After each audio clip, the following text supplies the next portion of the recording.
Om Swastiastu, Assalamualaikum warahmatullahi wabarakatuh. Terima kasih atas waktunya untuk teman-teman yang sudah berkenan hadir di acara kita hari ini. Tentunya untuk membahas terkait isu sosial ekonomi dan politik juga. Di sini sudah hadir narasumber-narasumber terbaik yang tentunya kita sudah riset dari beberapa hari lalu demi perjalanan kita ke Bali, teman-teman. Jadi di sini ada sorry ya. Jadi di sini ada Bang Muhammad Kadafi, beliau sebagai Wakil Sekretaris DPD Partai Golkar Bali. Selamat sore Bang. Sore. Ada Pak Nyoman Subanda juga sebagai pengamat kebijakan publik lokal. Tentunya kita juga butuh masukan-masukan dari pengamat di Bali ini, teman-teman. Dan selanjutnya ini jauh-jauh dari Jakarta ada Bang Ikhwanul sebagai pengamat politik Akar Rumput Strategi Consulting. Dan yang terakhir ada Mas Indi, Muhammad Indi. Beliau collab sama kita nih Gerakan Berkah, gerakan berkreasi bersama Erlangga Hartarto semuanya. Jadi izin untuk dimulai ya, Mas Bang.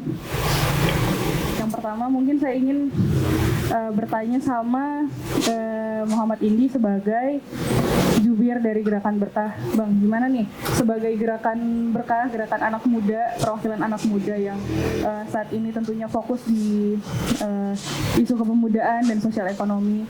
Kira-kira isu ekonomi apa yang saat ini, atau isu sosial ekonomi apa yang saat ini sedang ramai dibahas oleh anak-anak muda khususnya di Bali?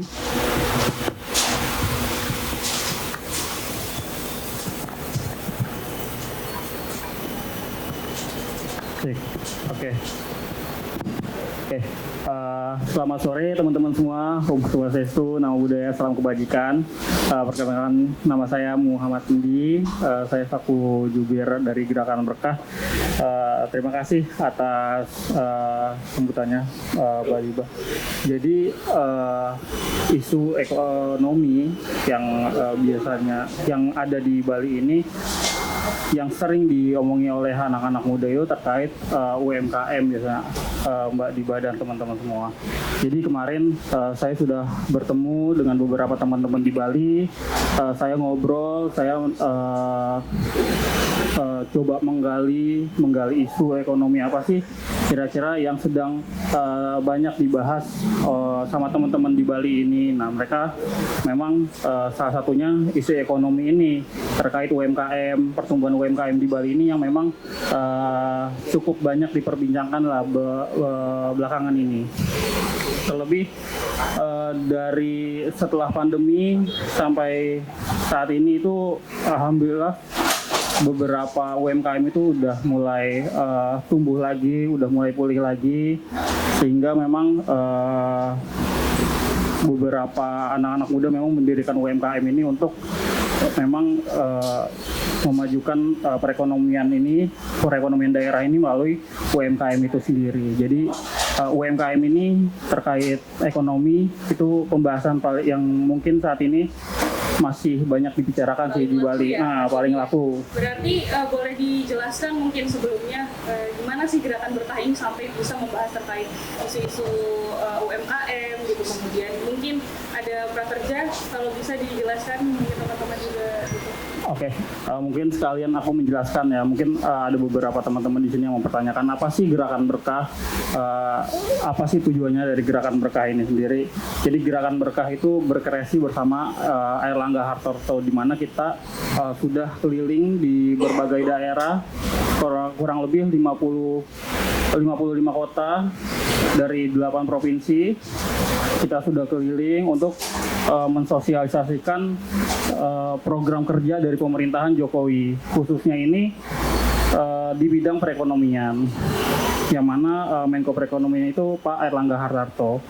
Jadi kita bertemu anak-anak muda, pelaku UMKM, ekonomi kreatif, pedagang sayur, pedagang pasar, itu kita bertemu, terus kita mencari input dari mereka, kira-kira permasalahan ekonomi apa sih yang kiranya mereka sedang rasakan saat ini, terus apa sih isu yang memang lagi berkembang, apa sih kesulitannya saat ini untuk mereka sebagai pelaku ekonomi kreatif. Nah, banyak kendala yang mereka rasakan mulai dari kemarin ada permasalahan kur mungkin, lalu ada permasalahan terkait tempat dan lain-lainnya, nah atau keterampilan. Itu kita sekaligus untuk mensosialisasikan beberapa program-program yang memang sudah dikeluarkan oleh Pak Airlangga Hartarto sebagai Menko Perekonomian. Nah, contohnya kemarin di Jawa Barat mereka ini kesulitan untuk memulai kembali usahanya setelah down di masa pandemi COVID-19. Nah, kita coba mengusulkan untuk ini ada loh program KUR, kredit usaha rakyat, yang mana itu membantu masyarakat untuk memulai kembali usahanya, memiliki modal kembali untuk membangun usahanya.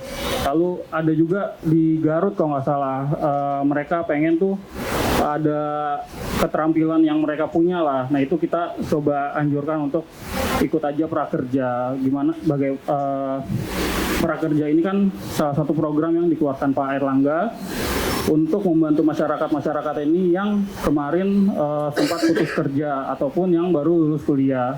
Jadi kartu prakerja ini cukup membantu di berbagai daerah yang sudah kami temui.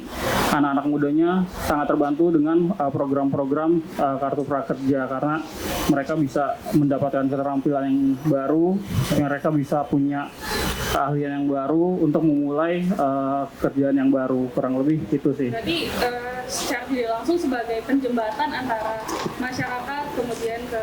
Betul, jadi sebagai jembatan antara masyarakat dan pemerintah, kurang lebih seperti itu sih kita geraknya. Menarik sih, saya sempat riset Mas Indi katanya beberapa waktu lalu waktu kunjungan ke Jawa Barat ya, gerakan berkah ini berhasil mempertemukan anak-anak mudanya ke Pak Airlangga dan menghasilkan kreatif hub ya kalau nggak salah. Iya betul. Jadi beberapa waktu lalu memang kita kunjungan ke beberapa kota dan beberapa kota kabupaten di Jawa Barat, yang mana kita coba nih menggali kira-kira apa sih kesulitan mereka, kira-kira apa sih yang mereka butuhin gitu untuk di kota mereka untuk menghidupkan kembali perekonomian mereka. Nah mereka bersepakat untuk ingin membuka satu kreatif hub yang mana itu akan menumbuhkan perekonomian di sekitar daerah mereka. Nah, lalu di saat yang bersamaan memang ketemu nih jalannya. Akhirnya Gerakan Berkah sebagai inisiator mencoba menjembatani antara masyarakat, anak-anak muda yang sebelumnya kita temuin untuk bertemu Pak Airlangga Hartarto secara langsung. Dan alhamdulillahnya mereka itu meminta kreatif hub ke Pak Airlangga.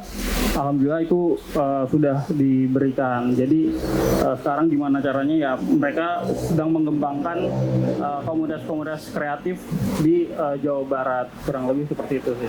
Menarik ya teman-teman, hasil pertemuan Gerakan Berkah di berbagai kota kemudian bisa menghasilkan kreatif hub dan bertemu langsung dengan Pak Airlangga. Bertemu langsung dengan Pak Airlangga. Mungkin boleh nggak di-spill kira-kira bagaimana sih kegiatan Gerakan Berkah ini di luar kota, kemudian apakah bisa nih teman-teman Gerakan Berkah di sini nantinya kita ketemu Gerakan Berkah Bali pengen deh ketemu sama Gerakan Berkah yang ada di daerah lain misalnya gitu. Mungkin boleh di-spill kegiatannya rutin untuk luar kotanya itu jenis kegiatan yang seperti apa mungkin. Oke.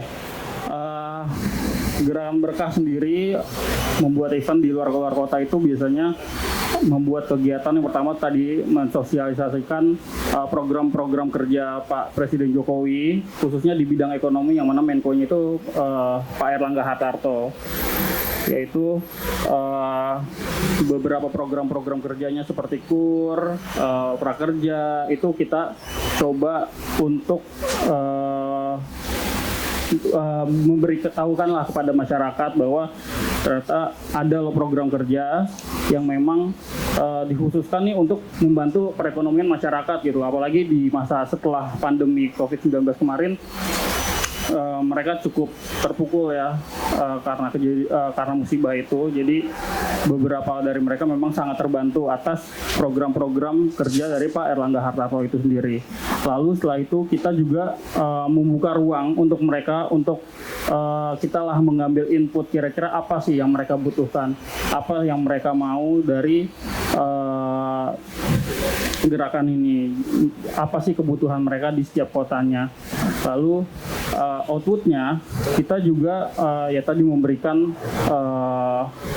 menjadi jembatan antara Pak Erlangga selaku pemerintah dan masyarakat, kurang lebih seperti itu sih. Berarti Mas Indi kira-kira maksudnya berarti Pak Erlangga ini sangat mendukung penuh kegiatan anak-anak muda gitu. Iya, betul. Jadi Pak Erlangga ini sangat benar-benar membantu, ingin membantu, dan Pak Erlangga juga tahu sih apa kebutuhannya anak-anak muda. Oke, terima kasih Mas Indi mungkin untuk pembukaannya dan pembahasannya terkait gerakan berkah. Kemudian saya ingin beralih ke Bang Kadafi. Bang Kadafi, izin bagaimana nih Bang kira-kira melihat isu sosial ekonomi politik yang ada di Bali saat ini? Partai Golkar melihat hal tersebut. Ya, baik, terima kasih sebelumnya. Jadi saya Muammar Kadafi, Wakil Sekretaris DPD Partai Golkar Provinsi Bali. Ya, terkait dengan situasi ekonomi politik di Bali ini, jadi memang di Bali sendiri untuk aspek ekonominya ya. Jadi Bali ini kan ya hampir 80% katakanlah gitu. Itu sangat bergantung dari sektor pariwisata. Nah, yang satu hal yang tidak diperkirakan kemarin itu ketika terjadi COVID-19 selama 2 tahun lebih itu ya kondisi sangat terpuruk kondisi Bali ya. Nah, kemudian Partai Golkar sebagai partai yang mengedepankan doktrin karya-karyaan, ya artinya di dalam situasi yang serba sulit ini kita harus menghadirkan solusi. Jadi tidak sekedar sebagai pengkritik saja, tapi juga memberikan solusi. Akhirnya pada waktu itu kami di Golkar Bali membuat, karena aktivitas di luar rumah kan tidak bisa dilakukan pada waktu. Akhirnya kita bikin beberapa sesi webinar yang menghadirkan para pakar di bidangnya, ya termasuk salah satunya itu adalah di bidang ekonomi. Jadi ya dari hasil beberapa kali webinar itu ya ada satu kesimpulan bahwa ya Bali ini ya memang tetap itu sektor ekonomi itu dari pariwisata, tapi juga perlu diseimbangkan dengan sektor-sektor yang lain, misalkan sektor pertanian yang makin hari di Bali ini juga makin tergerus ya, karena memang alih fungsi lahan itu sangat masif sekali di Bali ini ya, dia itu menjadi restoran, menjadi hotel segala macam, sehingga ya banyak yang mulai ditinggalkan. Anak-anak muda sendiri sudah banyak itu tidak ada rasanya itu anak-anak muda itu yang punya cita-cita pengen jadi petani. Nah, maka lahirlah gagasan itu, kita bukan ingin menumpukan ke sektor pertanian, tapi menyeimbangkan. Jadi di saat-saat tertentu itu ternyata sektor ini juga dibutuhkan, punya daya tahan yang tinggi. Karena sektor pariwisata itu sangat-sangat rawan isu kesehatan, isu keamanan dan lain-lain itu sangat rawan.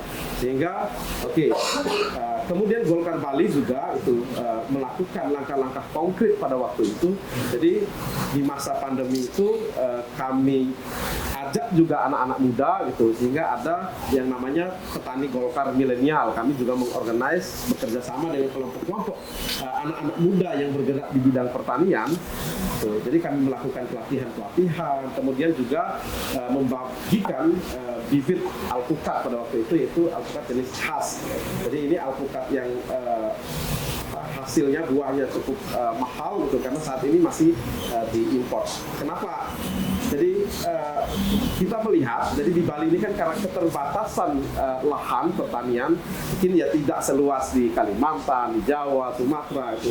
Tapi kita coba mencari dengan lahan yang sempit ini, ya apa yang bisa kita tanam yang punya nilai jual yang tinggi, sehingga ya itulah kita coba dengan alpukat khas itu. Jadi itu kira-kira yang kami lakukan gitu. Kemudian juga ya gagasan-gagasan itu juga diamini. Jadi sebagai partai politik, jadi gagasan itu, nah inilah saya juga menggugah kesadaran teman-teman anak-anak muda. Jadi anak-anak muda itu wajib melek politik tuh. Kenapa? Ya karena sebuah hal dari kita bangun tidur sampai berangkat tidur lagi itu kita terikat oleh aturan-aturan tuh. Nah aturan-aturan itu tentunya dihasilkan oleh DPR. DPR itu ya tentunya terdiri dari orang-orang yang berangkat dari partai politik. Nah gagasan-gagasan itu kami tuangkan dalam pandangan umum fraksi Partai Golkar di DPRD Provinsi Bali, termasuk juga jadi fraksi-fraksi kami walaupun itu sedikit jumlahnya tapi bersuara gitu bahwa anggaran-anggaran untuk sektor pertanian ya harus ditingkatkan. Jadi itu kira-kira. Menarik sih Bang. Berarti secara tidak langsung kita juga Golkar Bali ini tetap membuka peluang lah ya, nggak hanya berpatokan dengan pariwisata tetapi juga diseimbangkan dengan pertanian. Berarti Bang ada kisah menarik lain nggak terkait saat pandemi itu, apakah masyarakat atau teman-teman yang ikut membantu itu menerima kur atau prakerja kemudian atau bansos? Oh ya. Ya, jadi memang yang menarik juga kemarin itu kan ya anak-anak muda, itu kemudian ya kelompok-kelompok UMKM, kemudian ya teman-teman yang startup itu juga sangat merasakan manfaatnya di saat-saat kondisi pandemi itu negara hadir lah gitu. Jadi dengan kur yang lebih gampang, kemudian persyaratannya juga tidak terlalu jelimet itu. Jadi itu sangat diapresiasi oleh masyarakat itu. Nah tentunya itu yang juga sering kami sampaikan juga karena kami partai politik itu Pak Erlangga Hartarto itu di satu sisi adalah Menko perekonomian kita, di sisi yang lain ya tentu secara politik ya itu adalah Ketua Umum Partai Golkar. Jadi selalu kami sampaikan juga bahwa ya di tengah keterpurukan situasi kesehatan itu, jadi Panglima yang ditunjuk oleh Pak Jokowi adalah salah satunya adalah Pak Erlangga Hartarto itu, termasuk juga sebagai Panglima Pemulihan Ekonomi Nasional itu. Dan langkah-langkah ekonomi, kebijakan-kebijakan ekonomi yang dilakukan oleh Pak Erlangga Hartarto itu dirasakan oleh masyarakat, itu negara hadir pada saat situasi seperti itu. Berarti sangat linear ya Bang antara apa yang dilakukan oleh Partai Golkar ke masyarakat kemudian sejalan dengan Ketua Umum Partai Golkar yang kebetulan sebagai Menko Perekonomian saat ini. Iya. Mungkin Bang berarti sangat kuat isu sosial ekonomi di sini sebenarnya secara tidak langsung ya. Iya, sangat kuat. Nah, cuman begini, jadi saya pikir sudah tidak bisa dibantah lagi gitu bahwa dalam situasi yang minus itu bahkan Indonesia kan termasuk yang paling kuat perekonomian bertahan dan pulih gitu. Termasuk juga penanganan COVID-nya juga salah satu yang terbaik lah itu di dunia katakan. Cuma memang ini secara politik terus terang aja itu kalau Pak Erlangga Hartarto itu tidak mengedepankan pencitraan. Ya kalau mungkin tokoh-tokoh politik yang lain itu sangat wah pokoknya apa yang dilakukan sedikit aja yang dilakukan itu sudah dicitrakan mungkin berpuluh-puluh ribu gitu loh. Tapi Pak Erlangga Hartarto ini kami pikir beliau bekerja apa adanya, bekerja tulus, jadi lebih mengedepankan apa yang akan dikerjakan ketimbang pencitraan. Padahal itu kerja-kerja itu sangat-sangat menyentuh di masyarakat. Berarti benar sih saya juga melihat beberapa kali memang banyak sebenarnya kegiatan-kegiatan atau program-program kerja Pak Erlangga yang baik tapi jarang tersorot.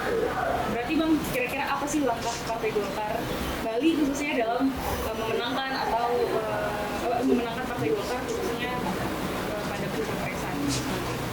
Ya, tentunya itu sebagai kader partai itu, yang pertama ya kerja-kerja prestasi Pak Erlangga Hartarto itu ya terus kami sosialisasikan ke bawah itu. Jadi kami bersama Pak Nyoman Sugawokori, Ketua DPD Provinsi Bali, kebetulan juga beliau itu ya latar belakangnya adalah seorang organisatoris gitu. Kemudian ya ke bawah itu duduk ngopi bersama masyarakat itu sudah biasa. Jadi kami lakukan program dari desa ke desa namanya. Jadi kami masuk ke desa-desa gitu, ya selain menyerap aspirasi masyarakat juga tentunya sosialisasikan ya kerja-kerja Pak Erlangga Hartarto. Jadi hampir tiap minggu itu kami selalu turun ke bawah ya untuk memberikan pemahaman ya secara politik. Tentunya partai politik kami ingin juga kerja baik prestasi Pak Erlangga Hartarto ini juga yang mendapatkan efek politik yang baik ke bawah. Jadi kader-kader lah gitu. Walaupun Pak Erlangga sendiri itu tidak melakukan pencitraan, tapi kami sebagai kader partai ya tentunya itu terus melakukan sosialisasi hasil-hasil kerja Pak Erlangga. Jadi bukan bukan image saja, tapi memberikan bukti-bukti itu. Bahkan ya di lapangan kami tunjukkan angka-angka statistiknya gitu. Begitu kira-kira. Menarik sih. Sebenarnya berkaitan dengan kebetulan nih anak-anak muda juga di sini yang hadir. Waktu itu sempat ada hasil survei, saya sempat baca Bang, itu menyebutkan bahwa anak-anak muda banyak yang senang dengan Pak Erlangga, dengan kepemimpinannya, dan tentu senang dengan Partai Golkar. Nah, gimana sih Iya, yang pertama terkait dengan bonus demografi ya, gitu. Jadi ya memang ini ya secara politik ini tentunya itu akan merubah juga model-model campaign, model-model program yang dilakukan oleh Partai Golkar. Dan di Bali sendiri itu jadi kami juga masuk ke segmen anak muda. Nah, yang pertama adalah kami menghidupkan seluruh organisasi kepemudaan yang ada di bawah Partai Golkar gitu. Nah, itu yang pertama. Nah, kemudian yang kedua, program-program lainnya memang ya termasuk itu di DPD Provinsi Bali itu. Jadi kami selalu merespon apa yang menjadi kebutuhan masyarakat. Ya seperti UMKM. Jadi di Provinsi Bali itu kami membentuk yang namanya Badan Pemberdayaan dan Pembinaan UMKM dan Koperasi Partai Golkar. Kami melakukan pelatihan-pelatihan gitu. Kemudian kerjasama juga dengan beberapa fakultas ekonomi. Ya salah satunya itu contoh konkretnya adalah ya di depan kantor Golkar itu ada kantin. Ya itu salah satu alumni waktu itu itu ada semacam pelatihan gitu ya. Jadi itu hasilnya itu kami kerjasamakan. Nah kemudian yang lain lagi ya, jadi kebetulan kami punya kader itu yang salah satu penyalur tenaga kerja di bidang kapal pesiar gitu. Jadi kami membentuk yang namanya Badan Pemberdayaan dan Pembinaan Tenaga Kerja itu. Jadi tidak sekedar dibentuk, tapi ini jalan gitu. Jadi anak-anak muda yang ingin berangkat ke luar negeri itu diberikan pelatihan. Kebetulan ada yang punya kader Golkar ini punya sekolah itu, jadi kita sekolahkan di situ, ya kita berangkatkan. Nah pertanyaannya, gimana bagi anak-anak muda?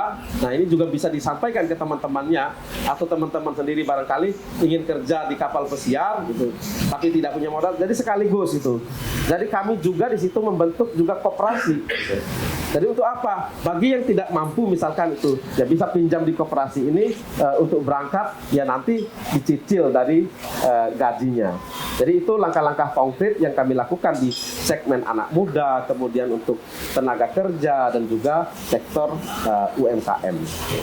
Jadi sebenarnya tidak ada alasan lagi ya untuk anak muda tidak memilih Partai Golkar tentunya.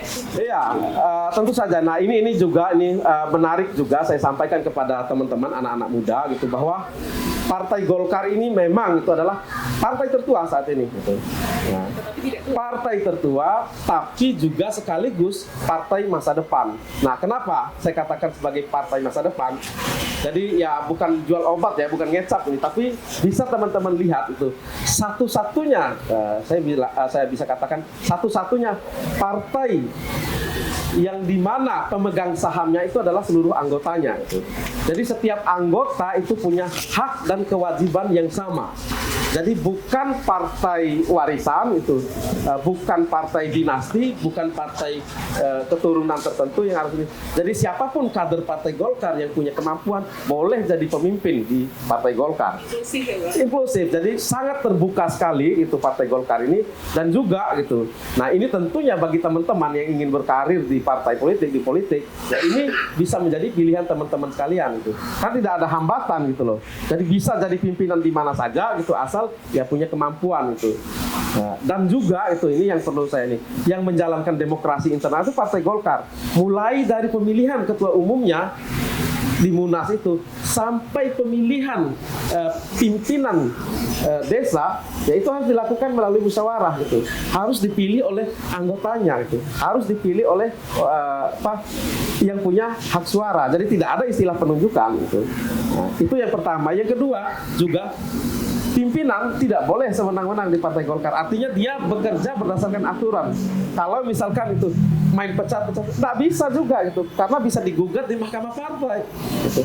Dan mungkin itu satu-satunya yang menjalankan sesuai dengan undang-undang partai politik itu. Partai Golkar sangat sudah melaksanakan itu beberapa kali gitu, ketika pimpinan di tingkat provinsi misalkan mecat itu yang tingkat kabupaten kota gitu, digugat di Mahkamah Partai, bisa dikembalikan jabatannya kalau itu dilakukan tidak berdasarkan aturan. Nah, apa yang ingin saya katakan bagi teman-teman itu, ya tentunya itu dengan demokrasi internal ini, kemudian tidak ada pemegang saham tunggalnya di Partai Golkar ini, jadi pemimpinnya bisa berganti-ganti kok gitu. Ya, tapi coba lihat itu partai-partai, saya tidak mau nyebut merek gitu, tapi coba lihat itu partai-partai lain gitu. Ya kalau tidak keturunannya gitu, kalau tidak ada hubungan dengan ini kekeluargaan, tidak bisa jadi pimpinan. Itu kira-kira. Jadi yang ingin saya sampaikan ke teman-teman, ya kalau ingin berkarir di Partai Golkar. Dan kalau misalkan tidak langsung ke partainya, banyak sekali ormas-ormasnya yang berafiliasi dengan Golkar, ya ada Hasakaryanya itu, misalkan anak-anak muda ada AMPI-nya, kemudian ada AMPG-nya gitu, kemudian ada BMK itu, dan lain-lain. Itulah kira-kira. Berarti menarik sih tadi ketika Abang bilang demokrasi internal Partai Golkar. Bang, kita menyinggung sedikit yang sedang ramai saat ini. Sebenarnya saya butuh statement quote dari Abang, benar nggak sih Partai Golkar solid atau ada apa gitu? Solid dalam artian kan saat ini Partai Golkar mencapreskan atau mengusungkan ketua umum Partai Golkar Pak Erlangga Hartarto gitu. Sejauh apa sih sekarang usaha Partai Golkar juga dalam Oke. Ya, yang sebagaimana teman-teman ketahui juga ya, di berbagai media mainstream maupun media sosial itu kan banyak sekali isu-isu itu yang menyoroti Partai Golkar gitu. Jadi ini tidak usah Golkar pun gitu. Jadi ini tidak sesuatu yang tidak perlu dikhawatirkan, karena Golkar itu juga sudah sering menghadapi goncangan-goncangan. Semakin dekat pemilu, semakin dekat pilpres, banyak aja goncangan-goncangan itu yang muncul gitu. Ya termasuk gitu. Ya kemarin ada isu Munaslup katakanlah itu. Ya. Dan itu bisa dibuktikan itu bahwa tanggal 30 Juli yang lalu 38 ketua DPD Partai Golkar Provinsi se-Indonesia itu berkumpul dan menyatakan kesolidannya itu. Tidak ada itu isu dari mana itu, siapa yang bawa isu itu. Dan kita memprediksikan ya jangan-jangan ini memang ada pihak lain itu yang sengaja ingin menggoreng, ingin menggoyang gitu. Itu yang pertama. Nah kemudian juga kita lihat itu komunikasi tokoh-tokohnya itu, Pak Akbar Tanjung, Abu Rizal Bakri, Agung Laksono, itu, Pak JK sendiri, semua solid dan kompak menolak isu Munaslup itu. Nah kemudian itu ya bukan hanya sekarang itu, kalau DPD Provinsi Bali itu dari sejak itu Munas tahun 2019 itu, ketika diamanatkan kepada ketua terpilih untuk menentukan capres dan cawapres itu, ya kami sudah terus melakukan gencar itu di mana-mana ya. Jadi tidak hanya Golkar Indonesia Golkar itu yang kami dengungkan, tapi Erlangga Presiden Erlangga itu yang kami lakukan. Nah kemudian ya tidak hanya kerja-kerja di lapangan itu, di media sosial pun itu kami lakukan, dan kami yakin itu ya pada saatnya nanti itu Pak Erlangga Hartarto ini ya akan dilihatlah kinerja baiknya oleh masyarakat Indonesia, karena saat ini sebagai menteri beliau fokus bekerja sebagai menteri yang saya pikir prestasinya luar biasa. Jadi bukan hanya sekedar pencitraan yang yang sekedar enak dilihat gitu sebenarnya, tapi beliau sebetulnya sangat konkret. Kerjanya untuk Indonesia ini sudah terbukti gitu loh dari segi ekonomi gitu. Kalau yang lain-lain saya belum tahu ya apa yang dilakukan, tapi ya itu sekali lagi pencitraan itulah kira-kira. Oke. Terima kasih Bang Kadafi. Saya kunci dulu tadi kata-kata solidnya. Kita beralih ke Pak Nyoman Subanda. Jadi Pak Nyoman, itu semua orang tahu, semua orang saya kira sudah merasakan kalau di Bali. Maka Pak Gubernur buat statement dan menganjurkan lupakan pariwisata. Mari kita kembali ke back to basic pertanian. Tapi pertanian kita sudah terlanjur habis ini. Sehingga kalau eksternalisasi sudah tidak mungkin, hanya bisa intervensifikasi. Jadi hanya memberdayakan yang ada. Cuman sayang kebijakan yang ada didengungkan pertanian, dioptimalkan pertanian, karena memang beberapa pelaku pariwisata termasuk juga orang-orang yang dari desa dulu bekerja di pariwisata yang sudah meninggalkan meninggalkan pertanian, akhirnya balik lagi. Jadi petani, kemudian jadi pedagang dan segala macam. Banyak yang ke desa. Nah, ini yang menyebabkan jika itu mereka yang bertahan hidup saja lah. Tapi nampaknya tidak cukup sampai di situ.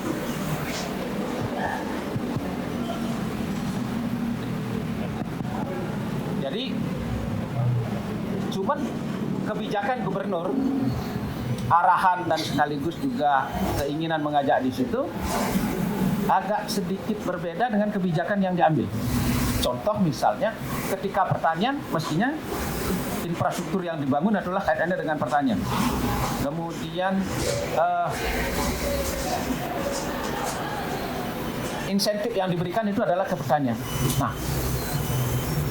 kebijakan yang diambil terutama yang dibiayai kemarin itu kan di biaya pusat itu satu, shortcut kan jalan pasti akan mengurangi lagi lahan pertanian.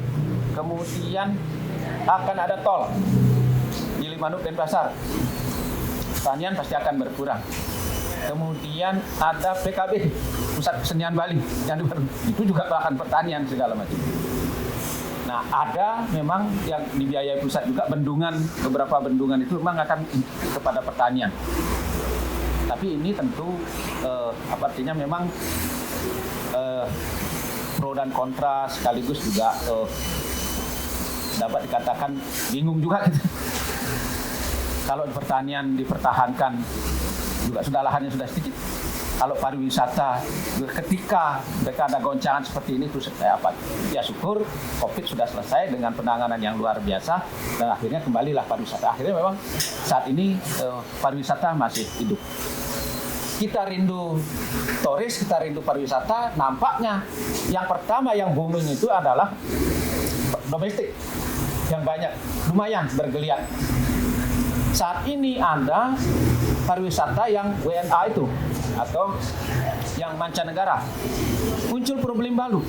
Nampaknya yang datang ke Bali ini bukan wisatawan yang hebat itu, yang kita rindukan itu, tapi wisatawan yang dalam tanda kutip itu kiri-kiri dan kadang perilakunya tidak bagus. Apa dampaknya? Jadi lihat ekonomi juga nggak begitu signifikan pengaruhnya terhadap itu. Karena apa? Banyak turis-turis yang kita anggap itu bule segala macam itu akan mendapatkan divisa segala macam. Justru di sini ada yang jadi pengemis, ada yang jadi preman, ada yang mengganggu lalu lintas, ada yang tidak bayar kos-kosan. Ini terjadi fenomena di Bali saat ini. Dan kadang ada yang mengambil alih peran-peran atau fungsi ekonomi kita. Misalnya kalau boleh nyebut yang menjadi guide orang Rusia ke sini itu ya orang Rusia, bukan kita. bukan orang lokal. Bukan orang lokal. karena mereka juga begitu. Ada kasus pengalaman itu, dia mahasiswa ketika ditanya apa sebenarnya profesinya, kita coba selusuri orangnya, ternyata dia gaib, izin tinggalnya mahasiswa, dan itu tidak satu, banyak yang begitu. Sampai pada pengemis pun ada loh ya. Ada beberapa yang saya lihat jadi pengemis. Artinya pariwisata yang akan membawa dampak ekonomi itu nampaknya khususnya dari pariwisata yang dari mancanegara ini ada juga memang dampak positifnya, tapi juga dampak negatifnya tidak sedikit, banyak juga. Karena salah satunya itu adalah kebebasan visa itu. Nah, itu bagi saran saya mungkin ini yang perlu dari segi kebijakan perlu ditinjau lagi. Nggak perlu banyak-banyak itu kalau nggak berkualitas. Kalau di sini bikin kacau. Dan ada lagi yang dari interview yang dilakukan interview ini, mereka memang nggak punya apa dan hanya berbekal pas-pasan, mereka satu dan akhirnya buat ulah dan ulah itu agar dia dideportasi, nanti dia gratis. Ini modus operandi baru. Nah, oleh karena itu barangkali kita perlu jangan dulu berbangga bahwa pariwisata ada turis-turis mancanegara yang ada, tapi siapa yang datang, terus membawa apa dampaknya. Ini yang menjadi persoalan baru. Tapi memang kalau di positif ya pasti ada ya, tapi juga persoalan-persoalan yang ada ini dirasakan oleh kemarin itu sudah viral lah, nggak usah diceritakan perilaku mereka yang tidak karu-karuan itu. Banyak orang sedang kita pentas, yang kita sakralkan, tiba-tiba ada orang telanjang ke situ, dan banyak lagi. Nah, itu persoalan-persoalan sosial yang ditimbulkan karena kita rindu, karena kita mendatangkan dan sampai dengan kita membebaskan. Satu ada persoalan-persoalan baru yang semacam itu. Itu dari segi ekonomi gitu ya. Kalau dari segi politik gitu.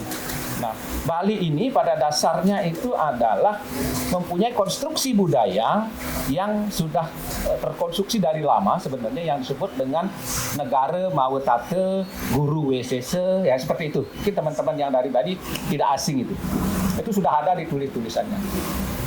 Pemerintah itu dianggap guru, salah satu dari catur guru, dari 4 guru yang ada, Tuhan yang ajar kita, yang salah satunya itu adalah pemerintah.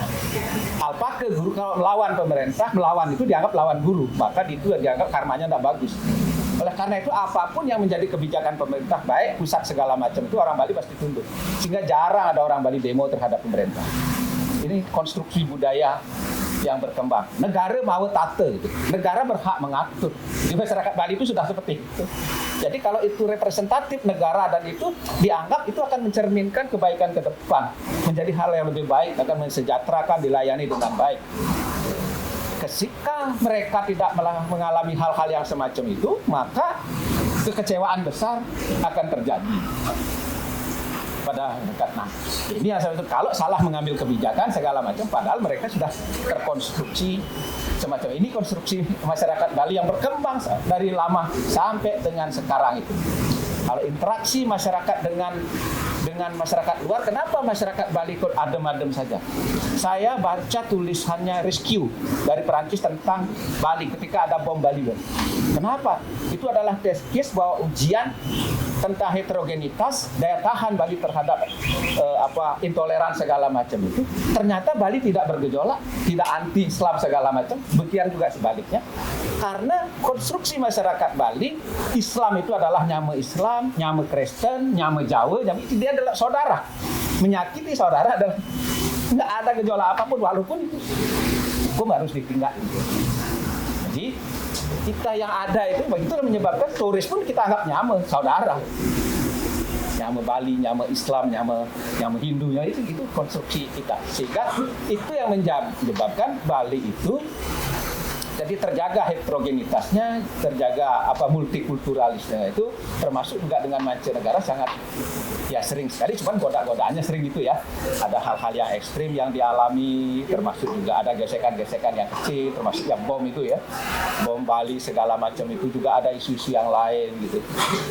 Saya punya teman orang Banten, dalam tanda kutip mohon maaf, dia kuat. Keislamannya agak kuat. Ketika dia datang ke Bali, kami temani segala macam itu, sampai menangis dia melihat. Kenapa? Ketika ada orang sholat, dia lihat itu yang jaga itu pecalang, mengamankan, jaga parkir. Ketika dia lihat ada orang Kristen lagi berjemaah itu, yang jaga orang Muslim dan orang Hindu. Ketika ternyata ada orang Hindu yang itu, ternyata yang jadi pecalangnya itu adalah Muslim. Jangan, kalau yang dibilang pecalang itu tidak selalu Hindu loh ya. Ada baca tulisannya Ari Dwi Payana itu, pecalang itu sekarang jadi tidak lagi milik.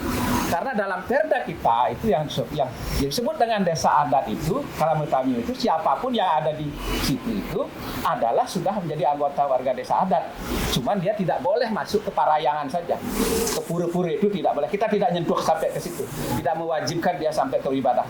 Tapi hubungan kemanusiaan, hubungannya dengan alam, mereka menjaga kebersihan, kita harus bersama-sama.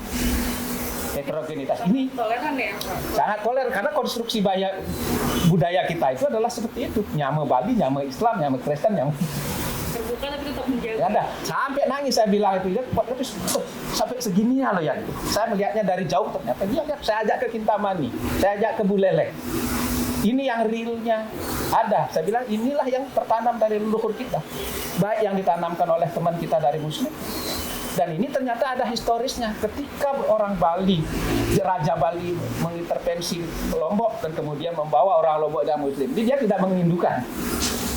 Demikian juga ketika Raja Buleleng itu ke Belambangan itu, dia membawa pasukan-pasukan dari Belambangan itu dibawa ke Buleleng. Itu yang terjadi di makanya ada kampung Pegayaman itu yang mayoritas Muslim, dia orang Raja itu tidak mengindukan, tapi dia biarkan Muslim segala macam dan itu. Jadi Pak, kembali ke masalah sosial ekonomi masyarakat Bali yang tadi diceritakan ini, gimana sih Pak tentang lapangan pekerjaannya gitu? Kalau melihat kayak tadi dibilang ternyata yang menjadi target adalah orang usia, kemudian mereka mengatasnamakan mahasiswa tapi melanjutkan izin tinggal, dan apa sih kebutuhan anak muda Bali saat ini?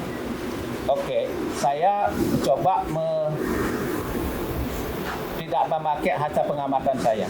Saya coba mensitir hasil pengamatannya dosen-dosen teman-teman kami yang meneliti atas nama Menko Polhukam dulu. Bahwa ternyata ekonomi Bali ini sudah juga dikuasai oleh banyak hal, salah satu. Mulai dari sektor informal. Sektor informal itu misalnya ya tukang batu segala macam itu. Nah ternyata orang Bali itu kebanyakan pada yang di tengah-tengah itu. Jadi jarang orang Bali itu jarang atau sudah mulai ada meninggalkan misalnya pekerjaan yang gali sumur segala macam itu. Kalau ada yang bangunan infrastruktur yang di jalan itu sudah mulai, walaupun orang Bali pemborongnya, tapi kerjaan sudah mulai hilang. Begitu juga kalau yang jual-jualan yang kaki lima segala macam itu, sektor informal itu sudah tidak lagi milik Bali, karena bukan berarti memang direbut, enggak, kata memang Bali memberikan dan welcome, dan orang Bali kebetulan sudah menikmati pada jadi guide, jadi bekerja di pariwisata. Ketika ada pariwisata goncangan ini, mereka ke sana kalah juga bersaing. Contoh saja, misalnya pernahkah ada bakso Bali segala macam, nggak bisa karena memang passionnya nggak di situ. Nah, kalau yang besar sekali itu ekonomi, misalnya yang apa sih yang di sini hebat? Pariwisata. Pariwisata itu apa sih? Ternyata pariwisata itu pasti hotel segala macam. Yang hotel-hotel berbintang enggak juga orang Bali pemiliknya, orang luar juga. Pemiliknya hanya beberapa. General manager pun orang asing juga yang di sini. Ya, seperti itu sehingga, dan hasil penelitian dari teman itu saya lupa. Itu yang dipublish oleh di Kabupaten Badung, ternyata mereka itu terjadi loss ekonomik saat ini. Jadi di sini ternyata habisnya banyak diakomodasi. Tapi akomodasi tidak diinvestasikan lagi kepada masyarakat Bali, tapi investasinya keluar. Yang besar-besar ini, hotel-hotel besar.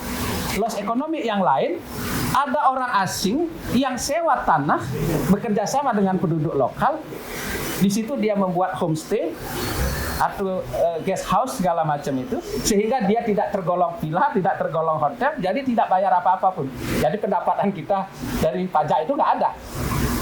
Terus apa dong yang sewa, yang masyarakat Bali dapat sewa itu, kemudian dipekerjakan di situ, cuman ya jaga hotel itu. Yang pemilik tanahnya malah jaga hotel, jadi satpam segala macam. Mereka transaksinya udah selesai di situ. Bayar membayarnya sudah selesai. Tapi di sini tinggal jaga saja. masa kontraknya ini bisa 30 tahun, bisa 40 tahun. Jadi yang disebut pengusaha segala macam itu sebetulnya bisa orang asing juga yang punya hotel, punya homestay, walaupun itu kelihatannya rumah biasa, ketika datangi oleh tugas pajak dari baru orang itu tidak bilang ya rumah, yang mengklaim rumah adalah ini yang terjadi. Tapi untuk anak muda sendiri tetap dipekerjakan, anak muda lokal Bali ini tetap. Syukurnya orang Bali itu, terutama di daerah-daerah wisata itu naluri seninya sudah ada. Bodu misalnya ya, Ubud, Tegalalang dan segala macam Celuk itu pengrajin itu banyak orang Bali, masih orang Bali, dan walaupun ada juga orang asing yang bekerja itu ada orang asing, ada orang luar juga, orang Jawa, orang apa namanya dari Nusantara ada juga, tapi dominan orang Bali yang bekerja di situ. Anak-anak mudanya di sektor itu. Jadi pengusaha muda juga banyak. Nah, yang tren sekarang itu orang Bali itu anak-anak mudanya bekerja atau buat usaha di bidang digital. Yang ini yang jadi tren. Itu ya. Terima kasih Pak Nyoman. Kita beralih dulu ke Bang Ikhwanul ini. Bang Ikhwanul, gimana nih Bang dari sisi nasional?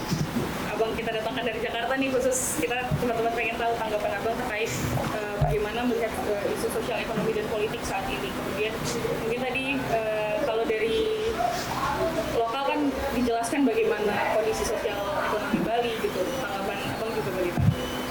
Oke, terima kasih. Selamat sore Om Swastiastu. Terima kasih Pak Kadafi, terima kasih Pak Nyoman Subanda. Terima kasih juga teman-teman dari Golkar 2024 dan Gerakan Berkah.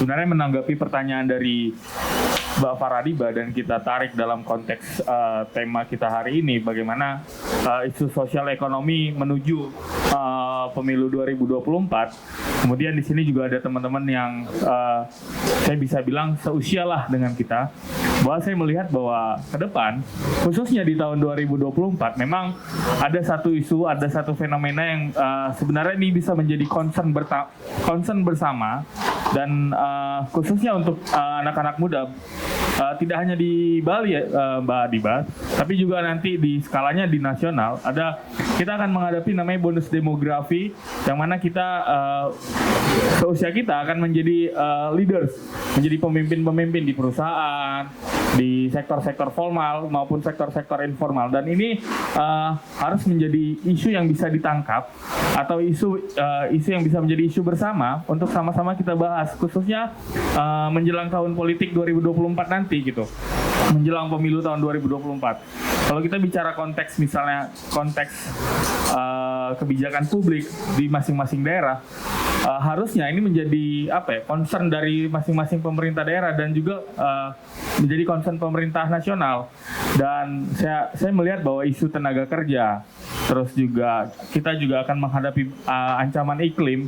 Nah, ini juga sebenarnya harus bisa menjadi pembahasan bersama, yang mana pembahasan ini harus juga nantinya menuju pemilu 2024 juga menjadi concern utama dari masing-masing partai. Ini juga untuk Bang Kadafi mungkin dan teman-teman yang ada di Bali, mungkin ini bisa menjadi masukan dan saran bagaimana nanti isu yang sifatnya sangat global tapi menyeluruh dan berdampak pada level nasional maupun lokal kita ini bisa dibahas Bang, dan juga bisa dibuatkan satu program spesifik ataupun isu spesifik yang akan ditawarkan ke masyarakat bagaimana penyelesaiannya. Ini kan mumpung anak-anak muda di sini semua Bang. Isu lapangan kerja, isu ancaman krisis yang akan berdampak pada bisa jadi pertanian, pangan, kemudian juga kita nggak tahu apakah ada ancaman COVID atau ancaman yang serupa mirip COVID yang bisa bisa masuk ke Indonesia. Cuman yang perlu kita garis bawahi di sini adalah isu sosial, baik itu isu sosial, ekonomi, politik, ini akan menjadi isu yang sangat penting untuk dibahas, khususnya untuk anak-anak muda, karena di situ ada isu yang memang spesifik bakal mereka alami. Bonus demografi kita kan nggak mau nanti ketika di usia teman-teman, misalnya di usia kita, peran anak-anak muda, peran kita ini digantikan oleh katakanlah teknologi kan gitu. Nah, artinya isu bonus demografi ini bisa menjadi concern kita bersama, dan khususnya juga nanti baik itu Pak Nyoman maupun teman-teman yang ada di Bali itu, di teman-teman partai, ini bisa menjadi untuk dirumuskan bersama. Kira-kira formulasi apa yang bisa dikeluarkan, formulasi bersama apa yang bisa kita keluarkan untuk sekiranya ini bisa dihadapi gitu. Ini itu Mbak Diba sebagai pembuka dari saya. Oke, kalau terkait tadi yang disebutkan Pak Nyoman Subanda terkait digitalisasi, Bang, gimana Bang? Bang Wanul melihatnya isu digitalisasi di Bali terutama, kemudian juga kita kaitkan dengan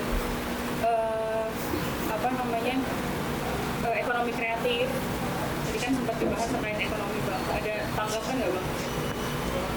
Terkait digitalisasi mungkin itu satu hal yang tidak bisa kita hindarkan ya Mbak Faradiba, dan mungkin bagi teman-teman semua yang ada di sini, semua pasti punya sosial media, punya Instagram, punya Facebook, dan juga punya gadget. Nah, isu digitalisasi ini melekat dan ini akan berdampak pada sektor ekonomi kreatif. Bagaimana hari ini sangat mudah misalnya ketika teman-teman punya produk, katakan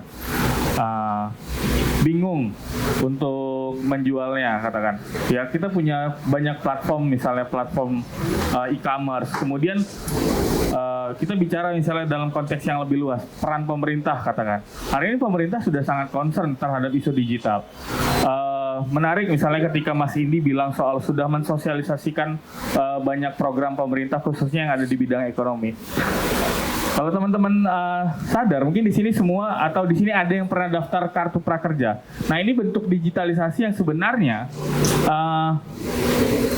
baik dan sangat baik, yang mana di situ ada tadi dijelaskan ada perannya Menko Perekonomian dan Ketua Umumnya Partai Golkar yang bisa memformulasikan bagaimana digitalisasi ini tidak hanya sebagai wadah jual beli atau ekonomi kreatif, tapi juga sebagai wadah pelatihan, di mana di prakerja itu kan dijelaskan juga bagaimana platform-platform pelatihan juga bisa diberikan.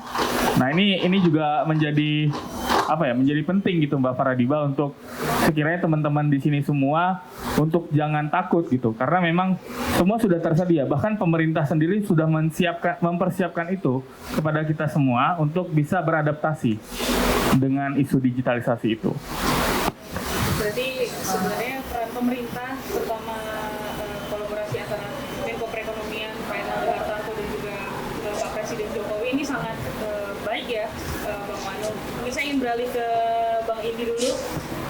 Ini bagaimana nih Gerakan Berkah dan anak muda menanggapi alhamdulillahnya kan kalian juga mensosialisasikan kinerja Pak Erlangga sebagai Menko Perekonomian, gitu. Bagaimana anak-anak muda ini melihat untuk kebutuhan ekonominya, kemudian melihat sosok yang paham ekonomi yang kalian sosialisasikan sekarang itu bagaimana?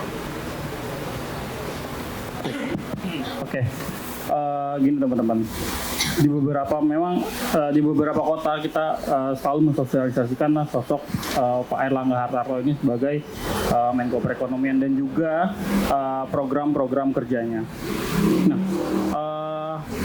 kita juga mengambil survei dari teman-teman daerah terkait kepuasan mereka terhadap kinerja Menko Perekonomian atau program-program kerja dari Menko Perekonomian Bapak Erlangga Hartarto. Nah, rata-rata semua, hampir 95% itu semua sepakat dan setuju bahwa program yang dibuat oleh Pak Menko Perekonomian Erlangga Hartarto itu menyasar langsung tepat sasaran kepada masyarakat. Semua merasakan dampak positifnya, semua merasakan hasil dari program kerja tersebut, yang mana banyak masyarakat yang terbantu oleh program-programnya Pak Erlangga. Apa saja sih program-programnya? Pertama, seperti yang sudah saya sampaikan sebelumnya, seperti KUR, lalu Kartu Prakerja, lalu mungkin teman-teman di sini pada saat pandemi kemarin ada yang pernah dapat kuota gratis dari pemerintah.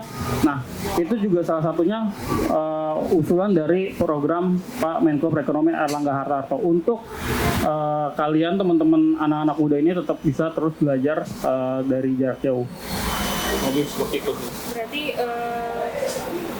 Erlangga ini, kemudian saya juga baca di beberapa media beliau ini sosok yang saat ini dinyatakan sangat kompeten di bidang ekonomi ya. Berarti bagaimana nih Gerakan Berkah melihat itu? Beliau adalah sosok yang sangat kompeten, dan kira-kira kalau anak-anak muda melihat calon pemimpin ke depan, apakah cukup dengan sosok yang kompeten di bidang ekonomi atau perlu disandingkan dengan sosok yang seperti apa lagi? Oke. Terkait sosok dari Pak Erlangga Hartarto ini, kita melihat bahwa Pak Erlangga Hartarto ini sosok yang benar-benar peduli dengan masyarakat, tidak terlalu mementingkan isu-isu yang sedang berkembang, tapi dia tetap fokus melakukan apa yang dia kerjakan, apa yang ditugaskan kepada dia selalu kerjakan dengan tulus tanpa memikirkan apapun di samping-sampingnya. Nah, kalau untuk pendamping, kami Gerakan Berkah juga melakukan survei terkait Pilpres 2024 ini, yang mana banyak beberapa dari daerah itu pengen bahwa pemimpin itu yang paham ekonomi, pemimpin itu yang cerdas, pemimpin itu yang siap nih mendengarkan keluhan-keluhan masyarakat. Nah, kami merasa bahwa hal tersebut itu semuanya ada di Pak Erlangga Hartarto. Bagaimana ketika Pak Erlangga Hartarto ini berangkat ke daerah, itu selalu menyempatkan diri untuk bertemu sapa dengan masyarakat dan mendengarkan langsung apa keluhan masyarakat, apa yang lagi dibutuhkan masyarakat.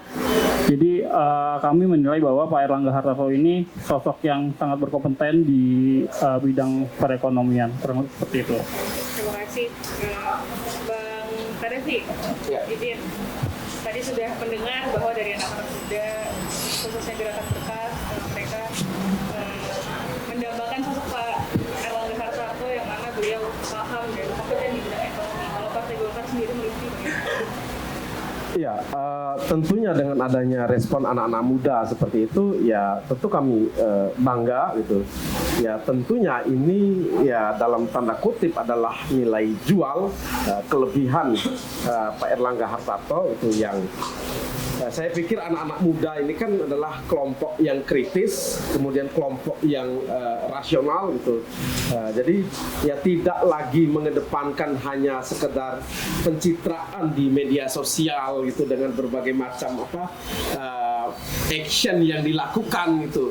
Hal-hal kadang-kadang kan itu yang dilihat sama orang nih, wah berarti dia kalau merakyat itu kalau dia bikin konten itu lah. Jadi kadang-kadang ya ada politisi konten gitu, tapi kalau Erlangga ya politisi yang mengedepankan kerja, dia politisi kerja gitu, dia politisi yang mengedepankan gagasan gitu. Jadi tidak sekedar pencitraan-pencitraan yang konten saja yang menarik buat dilihat oleh ini, wah gitu. Konkret ya Pak? Konkret gitu, dan ya itu akan terus kami gaungkan ke masyarakat. Jadi ya memilih pemimpin itu, ya memilih pemimpin yang bekerja tadi itu, yang menghadirkan solusi yang langsung berdampak pada masyarakat. Gitu kira-kira. Pak Nyoman, dengan permasalahan tadi yang ada, kemudian Gerakan Berkah juga menyebutkan bahwa Pak Erlangga sosok yang kompeten, bagaimana nih tanggapan Pak Nyoman dengan Pak Erlangga sebagai sosok yang kompeten di bidang ekonomi? Apakah dibutuhkan oleh masyarakat Bali untuk memperbaiki permasalahan ekonomi yang ada, atau membutuhkan sosok lain ternyata? Ya baik, kebetulan kalau menyebut tokoh gitu ya, Pak Erlangga Hartarto ini kan sempat datang ke kampus kami, sempat kita dialog, termasuk saya salah satu yang bertanya seperti apa sih visinya ke depan, termasuk seperti itu. Saya dari argumentasi beliau, cara beliau menjawab, terus terang saja saya tidak tahu latar belakang, kami juga bukan orang partai, tapi siapapun datang ke kampus kami untuk dialog, apalagi ini seorang menteri, Menko lagi, yang ketika itu kita butuhkan klarifikasinya terhadap berbagai persoalan. Pasca Covid, beliau datang ke Bali. Kita sampaikan berbagai persoalan, terus seperti apa tanggapan beliau. Jadi jujur kami dari kampus relatif mengapresiasi ketokohan beliau, memahami ekonomi makro, dan juga memang ketika itu beliau walaupun ada media-media yang menyebut akan calon presiden segala macam, satu pun tidak ada statement menyangkut akan menjadi calon presiden segala macam. Jadi fokus ketika datang ke kampus kami itu adalah fokus tentang seperti menggali permasalahan, menggali informasi keluhan, dan kemudian menyampaikan apa yang menjadi grand design kebijakan ekonomi khususnya yang pasca COVID itu kebetulan kami diskusikan. Sehingga ya kami secara makro dan kemudian beliau adalah representatif dari kebijakan, saya kira cukup. Nah, bagi pariwisata itu dana PEN itu yang kita sebutnya. Kemarin kan ada dana PEN yang disampaikan itu. Nah, dana PEN ini memang cukup ampuh, cukup bagus untuk sebagai treatment pemulihan itu, karena persen itu untuk pemerintah dan juga kaitannya dengan kegiatan-kegiatan yang memicu perkembangan ekonomi, saya kira juga untuk cukup efektif, walaupun ada beberapa dalam tanda kutip oknum yang kemarin juga ada kena beberapa kasus ya, itu penyalahgunaan kewenangan itu juga ada gitu. Nah, tapi secara prinsip, secara umum, saya kira kebijakan yang semacam itu cukup baik. Nah, kemudian saya lihat anak-anak muda ketika itu kami juga memberikan kesempatan mahasiswa kami untuk berdialog, menanyakan, dan sekaligus juga udahlah ngomong aja, kita tidak batasi segala macam. Itu seperti apa kreativitas mereka. Kami kan di situ juga ada inkubator bisnis untuk anak-anak muda, kewirausahaan juga kami ajarkan segala macam, dan ini geliat ekonomi. Dari situ kami tahu bahwa sebetulnya anak-anak muda ini cukup potensial, cukup kreatif dan inovatif. Ya. Cuman ini memang harus ada yang membina, harus ada yang mengarahkan, dan sekaligus juga mungkin kita memerlukan bapak angkat untuk sampai mereka bisa benar-benar ready gitu. Nah, ketika mereka berdialog, saya amati segala macam itu, saya kira ada beberapa hal yang memang sudah dijalankan oleh mahasiswa. Kebetulan mohon maaf terbatas, ini kan kami hanya mengundang ketika itu sekitar 300-an mahasiswa ini. Jadi mereka cukup antusias dan relatif bagus respon mereka. Sampai dengan mungkin masih ada dokumennya bagaimana mereka foto bareng gitu. Senang, antusias, masih ada dokumennya itu. Jadi kami tidak membuat-buat itu. Walaupun mungkin juga ada tokoh-tokoh lain juga yang suka, tapi cara mereka bahwa dekat dengan kalangan milenial itu juga lumayan bagus ya. Tapi saya lihat itu wajah beliau ketika itu adalah kelelahan sesungguhnya, sudah sangat kelelahan. Tapi ketika ada yang foto bersama segala macam itu, dialog di luar forum itu, ada dialog-dialog kecil, ngobrol-ngobrol dengan mahasiswa, kami biarkan.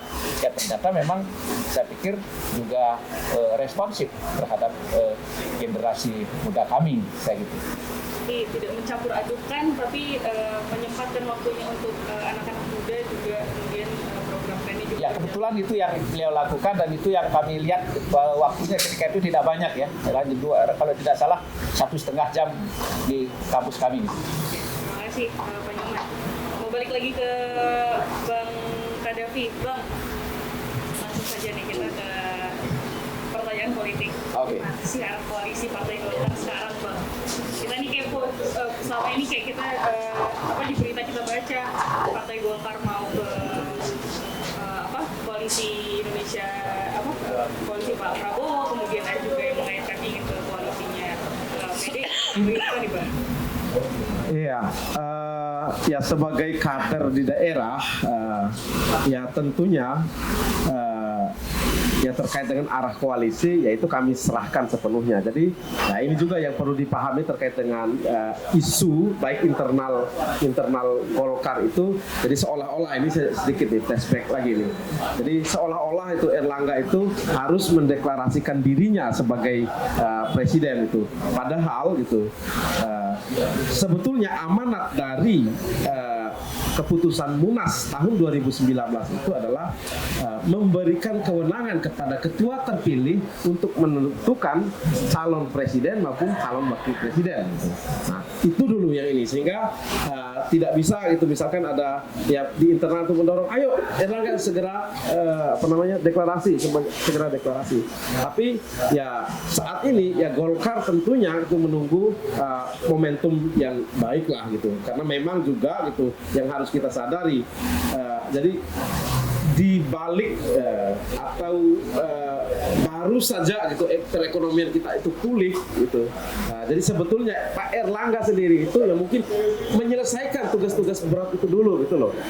Itu kira-kira gitu menurut saya. Nah kemudian ya kalau arah koalisinya itu yang secara umum itu ya tentunya itu yang mengedepankan nasionalisme, keberagaman itu NKRI, karena Golkar ini kan dikatakan sebagai partai tengah gitu. Artinya tidak kiri-kiri amat, tidak kanan-kanan banget itu, tapi religius nasionalis gitu. Saya pikir itu clue utamanya ya tentu arah koalisinya akan ke sana tentunya. Kemudian hal-hal lainnya gitu yang tadi itu kalau kita lihat dari pembahasan tadi kan ya tentunya itu ya kemana kecenderungan anak-anak muda ya tentu gitu Partai Golkar juga akan mempertimbangkan tuh mana sih gitu arah koalisi yang menguntungkan, karena sekali lagi ya tidak bisa dipungkiri ini kan bonus demografi, artinya itu ya koalisi yang akan memperhatikan ya suara yang konon katanya itu, berdasarkan data statistik itu hampir 60% nanti itu adalah golongan milenial, begitu kira-kira. Pak Nyoman, tadi sudah kita mendengar jawaban dari Bang Hadafi. Bagaimana nih menurut Pak Nyoman, apa sih tantangan terbesar yang akan dihadapi Partai Golkar menuju pemilu 2024? Kemudian menurut Pak Nyoman ini, Partai Golkar saat ini lebih cenderung mengarah ke koalisi mana? Saya boleh nggak sebelum itu ya, saya kebetulan saya juga mengamati perkembangan ketika Orde Baru itu orang pasti identik dengan Golkar. Ketika Orde Baru tumbang, maka tidak Golkar, yang penting tidak Golkar. Saya berbicara dengan masyarakat Bali, sehingga masyarakat Bali itu kemana dong? Pasti yang rivalitas dengan Orde Baru, sehingga itu yang menyebabkan PDI tinggi sekali. Karena masyarakat Bali pada dasarnya itu adalah agak susah itu dibawa ke yang agamais. Ketika itu kan ada nasionalis, agamais. Nasionalis nih ranahnya pasti nasionalis. Sehingga PDI jadi ketika itu Megawati itu adalah dianggap simbol dari tertindasan segala macam oleh Orde Baru. Dan akhirnya berkembanglah seperti itu. Dalam perjalanannya itu memang ada beberapa masyarakat itu kan memang melihat partai ini, khususnya kalau boleh menyebut ini PDI ini dalam perkembangannya kan mayoritas di Bali, mayoritas. Tapi nampaknya juga ada beberapa caleg yang tidak siap karena itu kan tidak terduga jadi pemenang. Sehingga ada hal-hal yang dalam tanda petik adalah degradasi secara moral gitu segala macam, ada juga yang terus eksis segala macam.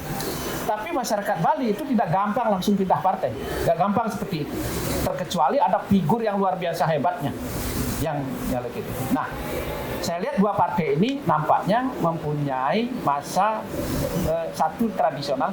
Kalau di Bali itu yang masih mempunyai masa tradisional itu adalah Golkar dan PDI. Tapi kami berpikir skala macam itu yang mengamati Golkar habis, ternyata tidak, artinya bisa menjadi partai yang cukup terus dalam pergerakannya di Bali juga cukup hampir berimbang di sini. Dan hebatnya adalah bisa memilih atau berkoalisi dengan kira-kira partai yang bisa menjadi pemenang dengan munculkan figur. Mulailah dengan SBY itu. SBY ada Golkar di situ dengan Yusuf Kala. Di sini Megawati kalah di sini. Artinya itu kan keuntungan. Artinya masyarakat Bali yang pikir ini sudah akan mayoritas juga bisa kalah. Itulah kasuistik. Ini kan tidak hoax segala macam. Ini fakta yang sudah kita lewati. Kemudian di Bali sendiri itu misalnya di mana-mana kepala daerah yang di Bali itu pasti PDI. Tapi gubernur ketika kompetisi calon gubernur ketika itu PDI juga pernah dikalahkan.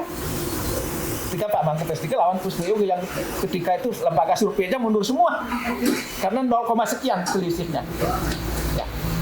Artinya ketika masyarakat itu melihat ada figur yang bagus yang bisa diusung dan kemudian itu menjanjikan, ketika itu kan memang SBY hebat gitu ya, dianggap netral, dianggap orang jernih segala macam.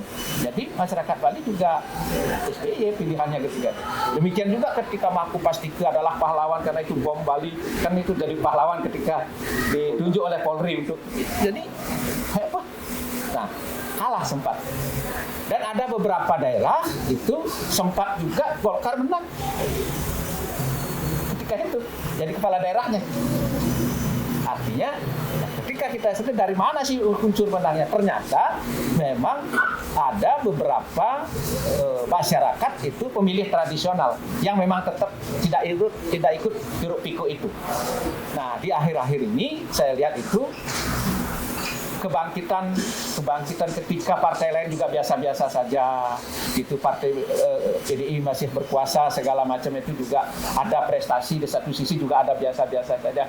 Kemudian ada kasus-kasus, semua partai ada kasus lah gitu kan, ada semua kasus itu, hampir semua partai. Berarti masyarakat menganggap ini biasa nih, di sini ada juga kasus, di sini juga ada tokoh yang berprestasi segala macam, sama ini nilainya sama, sehingga diperlukan figur-figur yang kira-kira menjadi magnet dan punya akseptabilitas yang tingkat lokal. Nah, ke depan pikir saya karena ini sudah stuck, sudah sama saja segala macam. Ya, yang penting adalah sebenarnya siapa yang bisa merebut kaum milenial. Kan kaum milenial ini hampir semua partai itu nggak pernah berpikir tentang itu. Jadi, kalau di Bali ketika kita berpikir politik pasti orang-orang yang dewasa yang segala macam. Jarang sekali itu sentuh. Jarang sekali ada partai-partai ke kampus, itu jarang ada di sini. Padahal itu pemilih yang luar biasa. Kemarin kalau tidak salah 36% jumlahnya, luar biasa juga. Ketika kampanye, ketika mendekati juga perempuan juga kalah. Sehingga Mega sempat berfoto, kok perempuan kok tidak milih perempuan? Karena perempuan itu juga. Nah, ini yang tertinggal selama ini. Nah, pikir saya sekarang juga orang menunggu. Satu, saya dari penjajakan saya kemarin ke beberapa desa segala macam, kami membawa mahasiswa segala macam, kami coba iseng-iseng nanya segala macam ini. Nampaknya dua partai ini yang mempunyai basis massa yang masih tradisional, yang masih ini, nampaknya Golkar dan PDI masih punya. Kemudian punya yang modern juga, kedua-duanya masih ada. Kaum milenial juga ada. Nah, cuman saya belum tahu betul siapa yang bisa merebut di akhir-akhir ini kaum milenial yang lumayan besar ini. Dan juga mak-mak itu. Nampaknya mak-mak ini juga lumayan Tapi jika dua partai besar ini berkolaborasi gimana, Pak? Ya selesai urusan. Jadi gitu ya. Kemarin itu ya kalau misalnya sempat ada wacana sebelum deklarasi ya, Anies sebelum deklarasi, kemudian juga Prabowo kan memang dari awal sudah begitu ya. Orang berpikir kira-kira diperkirakan ini Ganjar dan Herlangga akan jadi paket nih. Kan pernah gitu. Ada juga wacana begitu di bawah. Di bawah sudah utak-atik sendiri juga. Walaupun saya bilang orang Bali itu jarang bersuara, tidak berpolitik segala macam, tapi ketika kita ajak ngobrol, tanya dari hati, mereka juga punya kalkulasi kecil-kecilan, terutama yang tradisional ini. Akhirnya mereka ya kalau bisa Golkar bangkit lagi, yang tradisional ya. PDI juga semakin itu. Nah, yang di atasnya itu tentu memegang peranan penting bahwa ini kenapa berkoalisi dengan ini dan bagaimana gitu. Kalau untuk Bali saya bilang, kalau nasional mungkin kalkulasinya berbeda ya. Saya punya hitung-hitungan juga berbeda. Tapi kalau Bali dalam artian kalau ini berkoalisi saya kira ya karena ya ganti kalau Bali ya. Karena kan tapi hitungnya kan tidak dari Bali saja. Menarik. Beralih ke gerakan berkah. Tadi disebutkan mungkin kira-kira nih jika dua partai besar itu digabungkan akan menjadi satu hal besar untuk Indonesia. Kalau nggak salah gerakan berkah ada hasil survei ya? Betul. Itu mungkin bisa dijelaskan di sini. Oke, gini teman-teman. Beberapa waktu lalu memang setiap gerakan berkah ini bertemu anak-anak muda, bertemu pelaku UMKM, pelaku ekonomi kreatif ke daerah-daerah, kita selalu menyempatkan diri untuk mengambil hasil survei di bawah. Kita menggunakan hasil survei itu untuk ingin tahu sebenarnya masyarakat ini pengen Pak Airlangga Hartarto ini kira-kira kalau disandingkan cocoknya dengan siapa nih, ya kan? Pak Airlangga ini cocoknya bekerja sama dengan siapa? Nah, memang rata-rata dari beberapa kota itu banyak yang memilih Pak Airlangga Hartarto ini berpasangan dengan Pak Ganjar Pranowo untuk maju di Pilpres 2024. Kenapa? Karena memang mereka melihat bahwa kinerja Pak Airlangga ini sepertinya cocok nih dengan cara kinerjanya Pak Ganjar sebagai gubernur. Mereka melihat itu sebuah kombinasi yang pas kinerjanya. Lalu siapa lagi? Lalu kedua itu ada Pak Prabowo Subianto. Mereka memilih Pak Airlangga Hartarto berpasangan dengan Pak Prabowo Subianto karena memang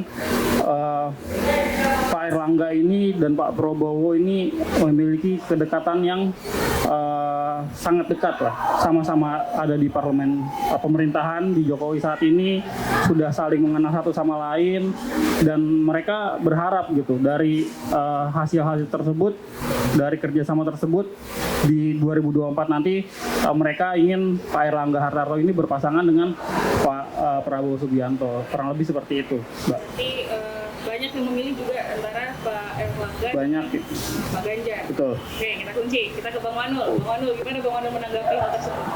Oke, terima kasih Mbak Diba. Menanggapi isu mengenai pemilu dan khususnya Pilpres, beberapa waktu yang lalu kami dari Akar Rumput, ARSC Akar Rumput Strategy Consulting melakukan survei, dan temuan kami cukup menarik, dan ini sejalan dengan apa yang tengah terjadi di politik nasional hari ini, bahwa temuan kami melihat bahwa nanti di Pilpres 2024 artinya masyarakat menginginkan bahwa kombinasi yang paling ideal berdasarkan hasil survei adalah pemimpin yang memiliki popularitas disandingkan dengan pemimpin yang memiliki otoritas, dan juga khususnya pemimpin yang memiliki gaya kepemimpinannya sangat teknokratik. Dan kami melihat bahwa berdasarkan hasil survei tersebut kami mengurai beberapa nama dan mengurai beberapa partai gitu, dan muncul nama Airlangga Hartarto ketika dipasangkan, contohnya ketika Airlangga Hartarto dipasangkan dengan Ganjar Pranowo, kita semua sudah sangat banyak lah menerima informasi bahwa 3 nama calon presiden, Ganjar Pranowo, Prabowo Subianto, dan Anies Baswedan itu selalu muncul di top 3 hasil survei lembaga survei manapun. Artinya ketiga nama ini memiliki popularitas. Nah, ketika diuji ulang, pemimpin seperti apa yang layak mendampingi ketiga nama ini, ternyata temuannya adalah pemimpin yang punya otoritas. Yang punya otoritas itu kami melihat bahwa ada ketua partai, kemudian juga ada yang punya berpengalaman di pemerintahan pusat, kemudian juga dia punya sifat teknokratik, bisa mengelola pemerintahan. Nah, hasil survei ini menunjukkan bahwa ke depan akan menjadi sangat penting gitu, ketika kombinasi pasangan capres dan cawapres itu harus berdasarkan popularitas dan juga otoritas. Dan hasil survei ini juga akhirnya terjawab oleh ditemukan oleh lembaga-lembaga survei yang lain, bahwa memang ke depan pemimpin seperti Ganjar Pranowo, Prabowo Subianto, atau bahkan Anies Baswedan sendiri itu membutuhkan figur-figur seperti contoh Airlangga Hartarto. Dia selain Pak Airlangga sebagai Menko Perekonomian, artinya kapasitas beliau sebagai seorang teknokrat sudah mumpuni. Beliau juga sebagai ketua umum partai. Nah, artinya beliau punya 2 instrumen itu. Kemudian juga ada nama Caimin, kemudian juga ada nama AHY. Nah, ini adalah nama-nama atau figur-figur yang bisa merepresentasikan instrumen otoritas. Nah, kemudian menarik juga Mbak Diba untuk kita bahas di sini, bahwa tadi menanggapi statement dari Bang Kadafi bahwa partai tengah. Nah, ini juga menjadi menjadi penting untuk kita lihat bahwa hari ini yang menjadi menjadi magnet untuk membangun koalisi adalah partai-partai tengah. Di partai tengah itu ada Golkar, kemudian juga ada PKB, kemudian juga ada PAN, ada Demokrat, kemudian ada Gerindra mungkin di situ, di partai tengahnya. Nah, artinya partai-partai tengah ini bisa mengubah konstelasi politik nasional kita yang hari ini mungkin misalnya kita hanya disuguhkan dengan 3 nama misalnya. Prabowo, Ganjar, dan juga Anies gitu. Nah, ketika kekuatan partai tengah ini bisa dibangun atau bisa dikonsolidasikan, khususnya ketika Partai Golkar misalnya memainkan sebagai partai terbesar kedua setelah PDI Perjuangan dan juga sebagai partai tengah, bisa mengkonsolidasikan kekuatan partai tengah, bukan tidak mungkin Mbak Farah, bukan tidak mungkin Mbak Diba, ini akan membentuk poros baru. Artinya yang selama ini kita terima informasi hanya Prabowo, Ganjar, Anies, justru bahkan memunculkan poros baru.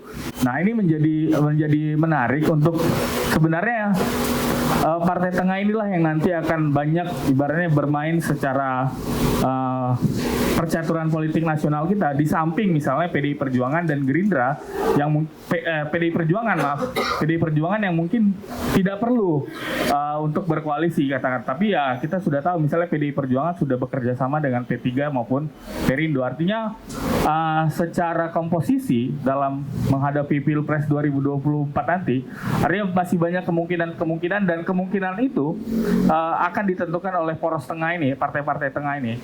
Kemudian berbicara soal mana yang paling cocok. Nah, ini juga berdasarkan hasil survei kami, ARSC, ternyata ketika misal Ganjar Pranowo disurvei itu dipasangkan dengan Erlangga Hartarto unggul. Kemudian juga Prabowo dipasangkan dengan Erlangga Hartarto unggul. Artinya memang di sini ada yang menarik temuan kami bahwa figur seperti Erlangga bahkan atau Erick Thohir atau Caimin yang punya otoritas itu justru menjadi magnet sendiri bagi masyarakat. Artinya masyarakat melihat pemimpin ini punya popularitas, tapi apakah cukup mengelola negara? Apakah cukup mengelola pemerintah? Artinya dibutuhkan pemimpin atau figur yang memiliki otoritas itu. Jadi memang sangat penting ke depan bahwa kombinasi yang ideal menurut temuan kami adalah kombinasi yang antara figur popularitas yang memiliki popularitas dan figur yang memiliki otoritas. Menarik ya, berarti Bang Manul dan narasumber semua bahwa hasil temuan kita hari ini diskusi tadi juga disampaikan hasil survei Gerakan Berkah, kemudian hasil survei akar rumput, bahwa jika sosok pemimpin yang memiliki popularitas dan otoritas digabungkan, hasilnya itu mungkin akan baik gitu. Oke, mungkin sudah cukup lama diskusi kita hari ini. Dari teman-teman mungkin ada yang ingin bertanya? Silakan, 1 atau 2 pertanyaan.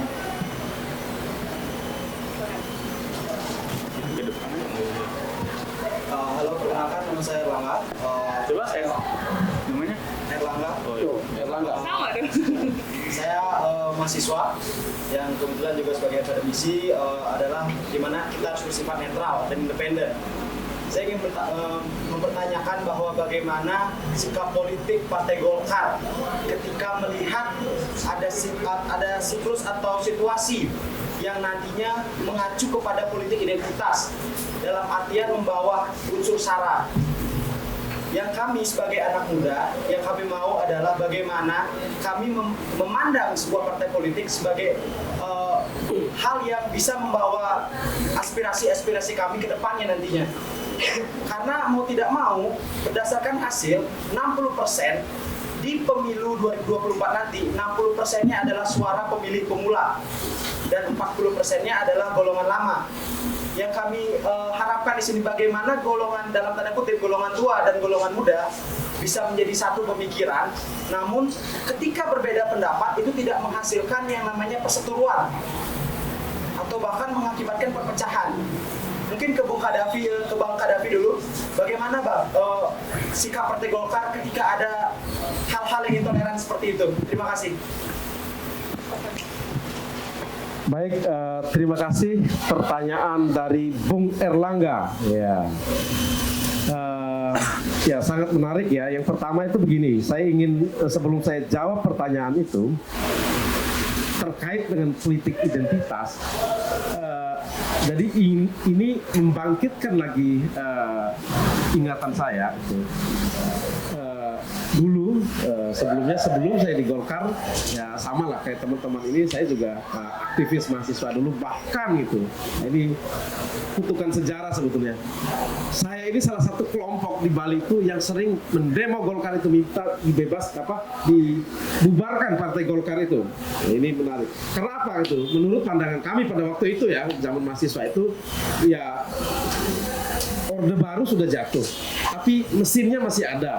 Nah ini harus kita bereskan juga, mesin ini harus kita bubarkan itu. Ya selain tuntutan waktu itu ya cabut duit fungsi ABRI segala macam, tapi yang paling menonjol pada waktu itu adalah ya bagaimana ingin membubarkan partai Golkar gitu. Nah kemudian seiring waktu berjalan tamat segala macam, kemudian kawan-kawan mahasiswa, jadi setelah post student itu kan ya harus berpikir nggak mungkin kita jadi aktivis selamanya kan gitu.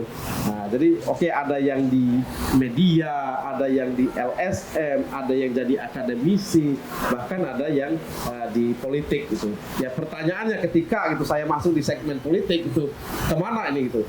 Ini saya mempelajari semua partai politik gitu. Sampai ya seluruh referensi saya pelajari itu. Ya satu hal yang menarik yang tidak pernah sama sekali saya pikirkan sebelumnya, ternyata Golkar itu adalah gagasan Bung Karno untuk sesungguhnya. Gagasan Bung Karno itu ketika hasil pemilu 55 itu menghasilkan perdebatan yang ya sangat ideologis sekali gitu.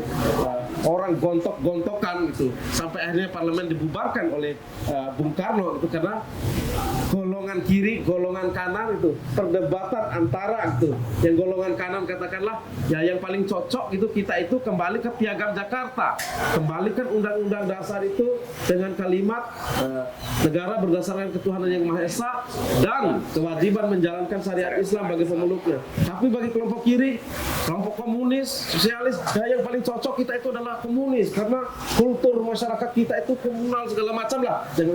Dan itu tidak selesai-selesai. Pembangunan tidak bisa dilaksanakan. Stabilitas itu tidak ada. Perekonomian terpuruk sekali pada waktu itu. Nah akhirnya kenapa itu Bung Karno itu setelah melakukan lawatan ke beberapa negara yang ada beberapa itu yang hanya satu partai tunggal saja itu komunis misalkan, tadi negara-negara lain Cina di Yugoslavia dia survei gitu, jadi dia pulang itu gelisah itu, tahun 57 itu dia berpikir wah duduklah sama Ki Hajar Dewantara sama R. Supomo itu kira-kira bisa nggak sih kalau sistem negara kita itu nggak perlu pakai partai politik, kita rangkul aja semua golongan-golongan, jadi yang duduk di DPR nantinya itu adalah perwakilan petani, perwakilan nelayan dan lain-lain itu gagasan dasarnya itu ke Partai Golkar.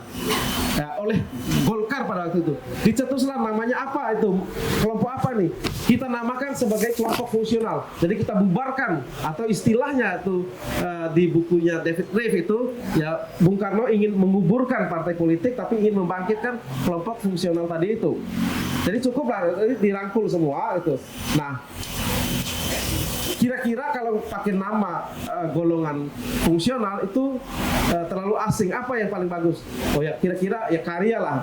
Lahirlah gagasan golongan karya pada waktu itu. Walaupun Bung Karno sendiri tidak sempat mengeksekusinya, gangguan politik kan sangat kencang. Dan juga itu Bung Karno sendiri juga sering mempraktekkan berbagai konsep politiknya, itu juga ya tidak sempat melaksanakan itu. Nah ketika terjadi perdebatan yang sangat kuat itu, bahkan di lapangan itu bergesekan itu, Angkatan Darat memang itu yang memobilisasi itu sehingga membentuk golongan-golongan pada waktu itu, terutama rongrongan dari kelompok komunis pada waktu itu. Nah, jadi mereka sangat pasif juga mengorganize itu. Ya ada namanya SOPSI kelompok PK itu. Golkar pada waktu itu membentuk namanya SOPSI itu. Kemudian berbagai ormas-ormas itu yang merepresentasikan berbagai kelompok tadi itu. Nah, artinya gitu lah. Jadi sekali lagi Golkar itu lahir sebagai jawaban atas persoalan bangsa pada waktu itu. Rongrongan dari ekstrem kiri, rongrongan dari ekstrem kanan, dan tentu saja gitu. Kenapa dikatakan partai tengah tadi itu? Ya Golkar ya ideologinya ideologi Pancasila, Undang-Undang Dasar, NKRI, kemudian juga Bhinneka Tunggal Ika. Jadi kalau di situ Golkar itu ya istilahnya itu kalau yang dimaksud politik identitas itu adalah politik diskriminatif itu. ya Golkar bahasa itu haram hukumnya itu untuk politik identitas itu. Tapi lagi-lagi saya katakan itu memang ada beberapa pemahaman ya terkait. Kalau saya cenderung mengatakan politik diskriminatif, itu bukan politik identitas itu.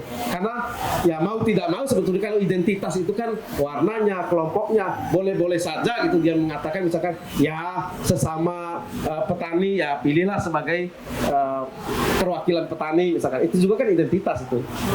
Bukan itu yang dimaksud yang diharamkan, tapi misalkan itu ya awas kamu nanti itu kalau tidak pilih yang muslim misalkan nanti jenazahnya tidak disolatkan misalkan itu yang dimaksud dengan politik diskriminatif itu. Jadi sekali lagi Golkar itu ya sangat nasionalis itu mengedepankan keberagaman tadi itu dan sangat anti terhadap politik diskriminasi.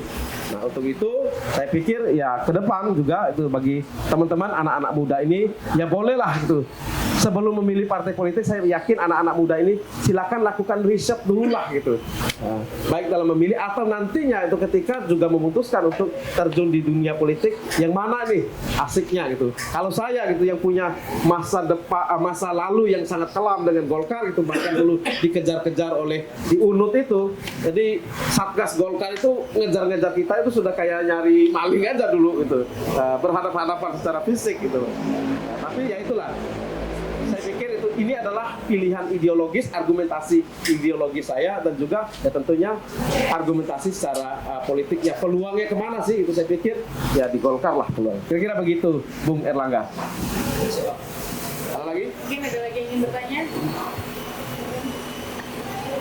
Ya, nanti yang bertanya 2 nanti dapat porsi makan. Ya. Oke, ada lagi teman-teman? Oke, kalau nggak ada, oh iya, Saudara. Ini agak coba ditanya.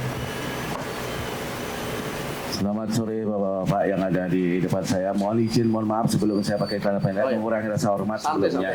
Ya. Kebetulan saya dari tahun 90-an udah basis dari Golkar saya tuh. Kebetulan dari saudara juga ada dari 3 provinsi, ini bagus Pak Dediano.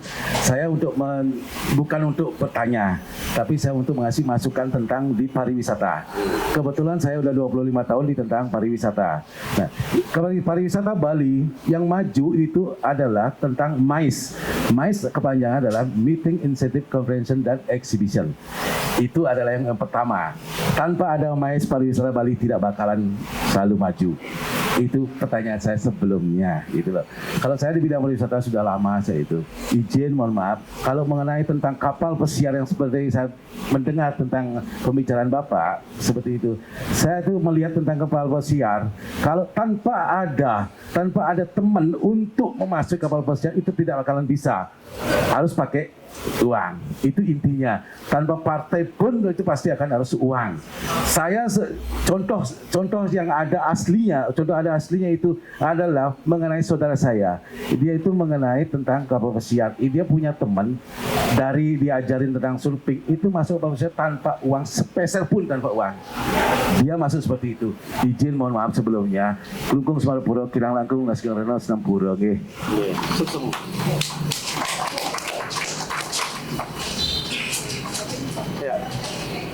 Ya, saya pikir tadi kan masukan ya, jadi ya terutama ya terkait dengan ya corak sebetulnya apa yang disampaikan oleh beliau itu yang mengarah pada quality tourism ya, Pak Dokter ya.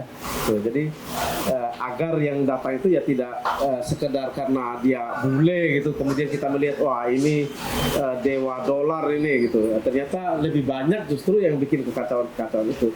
Ini mengarah ke quality tourism, jadi lebih diarahkan pada ya kalau MICE itu kan jadi sudah jelas segmennya kira-kira begitulah. Kemudian terkait dengan ya kapal pesiar itu. Jadi memang ini jadi sekaligus juga ini bagi pengalaman itu. Jadi memang banyak juga gitu yang kasus-kasus sebelumnya gitu. Banyak juga calon-calon yang bermain gitu. Tapi kami di Partai Golkar itu secara resmi membentuk yang namanya Badan Pemberdayaan dan Pembinaan Tenaga Kerja itu yaitu legal lah gitu. Bahkan termasuk ya permodalan untuk berangkatnya itu bisa dari koperasi yang dibentuk oleh Kota Bali. Mungkin mengingat hari sudah mulai gelap, kita langsung saja closing statement dari narsum-narsum kita. Mungkin dari Bang Kadafi aja langsung, Bang, silakan. Ya, baik, singkat saja. Jadi di penghujung pertemuan ini saya ingin menyampaikan kepada teman-teman ya, sama seperti kegelisahan Bung Erlangga tadi itu, pesta demokrasi tahun 2024 ini mari kita jadikan ya pesta yang menyenangkan, pesta yang membahagiakan kita. Jangan sampai karena perbedaan pilihan, perbedaan warna itu justru mengkotak-kotakan kita, justru membuat kita berantem antara satu sama lain. Itu antar pacar aja bisa berantem, dalam rumah tangga bisa berantem. Janganlah itu kita tinggalkan. Ya, mari kita salurkan hak pilih kita, dan jangan lupa juga teman-teman itu. Jadi kualitas demokrasi itu akan semakin baik kalau tingkat partisipasinya sangat tinggi. Jadi hal yang sederhana yang bisa dilakukan oleh teman-teman, ya jangan-jangan teman-teman ini belum terdaftar sebagai daftar pemilih misalkan itu. Ya itu bisa dilakukan pengecekan secara online untuk daftar pemilih, dan ajak tetangga, ajak kawan-kawannya untuk datang ke TPS hanya beberapa menit aja sih gitu. Ya sedangkan ya ini yang paling penting lagi adalah yang ingin saya katakan adalah hak memilih itu adalah satu-satunya itu hak yang mutlak yang diberikan oleh negara pada warga negara untuk melakukan evaluasi kinerja pemerintah gitu. Orang-orang yang duduk di pemerintahan itu baik yang sudah untuk mengevaluasi maupun memilih yang akan duduk ke depannya. Kalau kita sampai salah pilih, maka 5 tahun ke depan itu ya itulah yang akan resiko yang akan kita tanggung. Itu kira-kira dari saya. Terima kasih. Terima kasih Bang Kadafi. Langsung ke Mas Indri. Ini. Oke, teman-teman. Kalian nih anak-anak muda sebagai bonus demografi penerus bangsa harus bisa memilih pemimpin yang betul-betul terlihat kinerjanya. Harus benar-benar memilih pemimpin yang bekerja untuk masyarakat, mau mendengar aspirasi masyarakat, sehingga nantinya apa yang kalian suarakan itu akan bisa dicapai dengan kepemimpinan yang baik. Nah, saat ini kami Gerakan Berkah berharap dari kegiatan ini kalian itu lebih bisa mengenal Pak Erlangga, bisa lebih mengenal apa program kerjanya, sehingga nanti minta doanya di 2024 insya Allah bisa menjadi presiden. Inilah.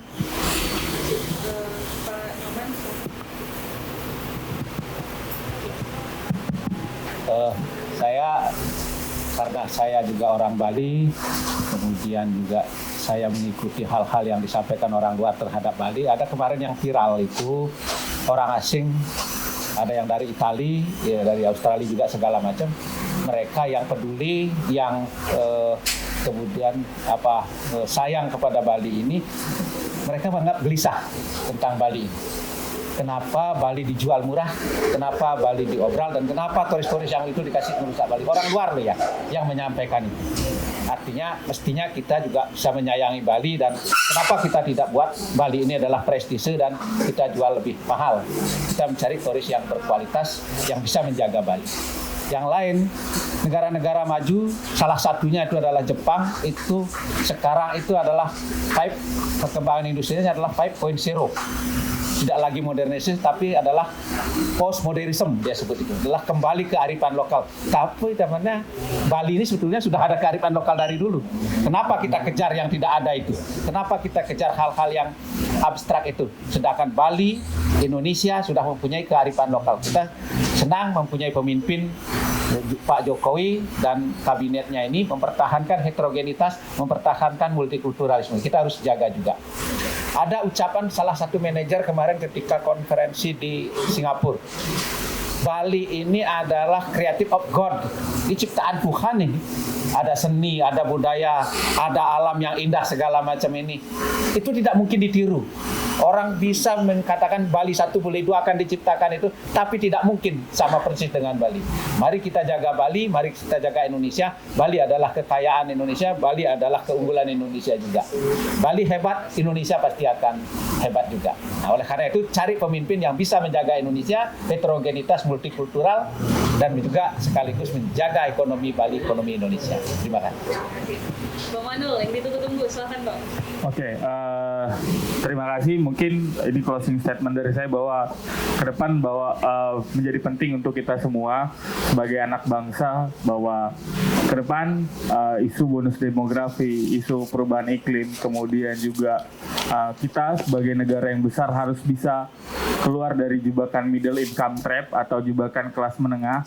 Maka dari itu penting bagi kita semua, karena kita semua di sini saya rasa sudah memilih, penting bagi kita semua untuk memilih pemimpin yang punya kapasitas ekonomi, baik itu yang memiliki kapasitas ekonomi dan kapasitas politik, yang mana dia mampu melanjutkan program yang baik dari pemerintahan hari ini, pemerintahan Pak Jokowi, dan dia mampu menjaga instrumen ekonomi dan instrumen politik bisa berjalan, bisa stabil, yang mana itu semua akan bisa mendorong kesejahteraan tidak hanya untuk Bali, tapi untuk Indonesia. Terima kasih. Assalamualaikum warahmatullahi wabarakatuh. Selamat malam. Om Swastiastu. Baik, terima kasih atas waktunya para pembicara yang ada di depan. Terima kasih banyak sudah menyempatkan waktu untuk berdiskusi bersama teman-teman anak-anak muda, kemudian perwakilan dari Partai Golkar yang ada di Bali ini. Semoga hasil diskusi ini dapat bermanfaat dan dapat masukan-masukan tadi yang ada bisa kita perbaiki ke depannya untuk pemerintah Bali, kemudian untuk Partai Golkar, dan ke depan kita harus solid, harus bareng-bareng membaguskan pesta rakyat bersama. Jadi gunakan hak pilih kalian sebaik mungkin, itu 5 tahun sekali. Kemudian juga untuk anak-anak muda silahkan menjaga Balinya, menjaga keberagamannya, dan terima kasih banyak yang ada di depan. Sekian dari saya, sekian dari teman-teman yang ada di depan. Om Swastiastu. Assalamualaikum warahmatullahi wabarakatuh. Waalaikumsalam.